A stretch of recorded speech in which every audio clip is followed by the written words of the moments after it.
కాబట్టి ఫ్లెక్స్లు కసాపురం దేవస్థానం వారు ఏర్పాటు చేస్తే ఇక్కడ గుంతకల్ మున్సిపల్ కమిషనరు మరి వారి సిబ్బంది ఆ యొక్క ఫ్లెక్స్ని సాయంత్రం పూట పొడివెండ్లతో కోసి చెత్త తీసుకుపోయేటువంటి ట్రాక్టర్లో దేవుని బొమ్మలు తీసుకుపోవడం అనేది తీవ్రంగా ఖండిస్తున్నాం. ఎవరైతే భక్తులు ఉన్నారో వారి యొక్క మనోభావాలు దెబ్బతీనే విధంగా వాళ్ళు ప్రవర్తించారు.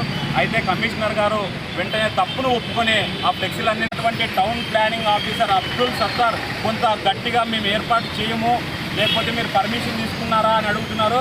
అయితే అబ్దుల్ సత్తార్ గారికి నేను డైరెక్ట్గా అడుగుతున్నా, అయ్యా గుంతకల్లో ఇన్ని ఫ్లెక్సీలు ఉన్నాయి, కళ్ళు ఉంటే చూడు, కళ్ళు లేకుంటే మనం ఏం చేయలేము దానికి.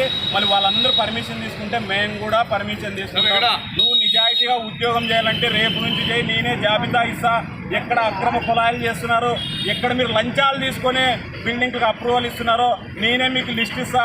రేపు పొద్దున్న నుంచి అబ్దుల్ సత్తార్ గారు నేను తగులుకుంటా నిన్నే ఖబర్దార్ అని చెప్పి సందర్భంగా హెచ్చరిస్తున్నా.